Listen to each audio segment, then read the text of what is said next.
ಆ ಕೀರ್ತಿನು ಅಂದರೆ ಸಿದ್ದರಾಮಯ್ಯ ಸಾಲದ ರಾಮಯ್ಯ. ಬಡ್ಜೆಟ್ ಬಂದಾಗ ಜನಗಳಿಗೆ ಹೊರೆಯಾಗದ ಬಡ್ಜೆಟನ್ನು ಕೊಡಬೇಕು, ಆದಾಯ ಸೃಷ್ಟಿಯನ್ನು ಮಾಡಬೇಕು, ಆದಾಯದ ಮೂಲಗಳನ್ನು ಜಾಸ್ತಿ ಮಾಡಿ ಜನಕ್ಕೆ ಹೊರೆಯಾಗದ ರೀತಿಯಾಗಿ ರಾಜ್ಯವನ್ನು ಸಾಲದ ಕೂಪಕ್ಕೆ ತೆಗೆದುಕೊಂಡು ಹೋಗದೇ ಇರುವಂಥ ಜಾಣ್ಮೆಯನ್ನು ಮಾಡಬೇಕು. ಅದನ್ನೇ ಆ ಜಾಣ್ಮೆಯ ಫೈನಾನ್ಸ್ ಮಿನಿಸ್ಟ್ರು ಅನ್ನೋದು, ಪರಿಣಿತಿಯ ಫೈನಾನ್ಸ್ ಮಿನಿಸ್ಟ್ರು, ಜ್ಞಾನದ ಫೈನಾನ್ಸ್ ಮಿನಿಸ್ಟ್ರು ಅಂತೀರಿ. ಆದರೆ ಸಾಲ ಮಾಡಿ ಸರ್ಕಾರ ನಡೆಸೋಕ್ಕೆ ನೀನೇ ಬೇಕಾ? ನಮ್ಮೂರಲ್ಲಿ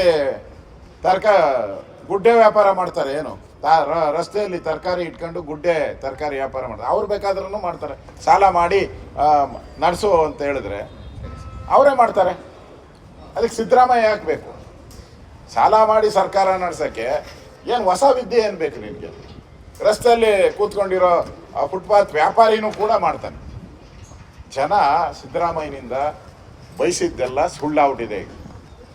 ಜನ ಏನು ಆಸೆ ಪಟ್ಟಿದ್ರು ನಮ್ಮ ರಾಜ್ಯದ ಆರ್ಥಿಕ ಪರಿಸ್ಥಿತಿ ಸುಧಾರಣೆ ಆಗುತ್ತೆ ಅಂತೇಳಿ ಮಾತೆತ್ರ ಹಿಂದೆ ಸರ್ಕಾರ ಅಂತ ಹೇಳ್ತಾರೆ. ಬಸವರಾಜ ಬೊಮ್ಮಾಯಿಯವರು ಸರ್ಪ್ಲಸ್ ಬಡ್ಜೆಟನ್ನು ಕೊಟ್ಟರು, ಸಾಲ ಇಲ್ಲದ ಬಡ್ಜೆಟನ್ನು ಕೊಟ್ಬಿಟ್ಟು ಹೋದರು.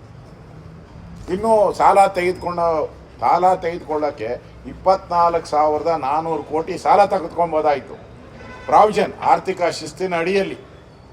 ಆದರೆ ತಗೊಂಡಿಲ್ಲ, ಜನಗಳ ತಲೆ ಮೇಲೆ ಹೊರೆ ಬರೋದು ಬೇಡ ಅಂತೇಳಿ. ಆದರೆ ಇವರು ಸಾಲವನ್ನು ಪ್ರತಿ ವರ್ಷವೂ ಕೂಡ ಅಪ್ರಾಕ್ಸಿಮೇಟ್ 1 ಲಕ್ಷ ಸಾಲವನ್ನು ತೆಗೆದುಕೊಳ್ತಾ ಇದ್ದಾರೆ. ನನಗನ್ಸುತ್ತೆ ಈ ಸರಿನೂ ಕೂಡ 1,15,000 ಸಾಲ ಮಾಡ್ತಾರೆ. ಇದು ಮುಂದಿನ ವರ್ಷವೂ ಹಂಗೆ ಮುಂದುವರಿಯಿತು, ಕೊನೆಯ ವರ್ಷ ಅಂತೂ ಇನ್ನೂ ಜಾಸ್ತಿ ಮಾಡೇ ಮಾಡ್ತಾರೆ. ಅಂದರೆ ಸಿದ್ದರಾಮಯ್ಯನವರು ಸಾಲದ ಜನಗಳ ತಲೆ ಮೇಲೆ ಏರೋ ಅಂಥ ಒಂದು ಬಡ್ಜೆಟನ್ನು ಮಾಡೋಕ್ಕೆ ಹೊರಟಿದ್ದಾರೆ ಅಂತ ನನಗಿರೋಂಥ ಮಾಹಿತಿ.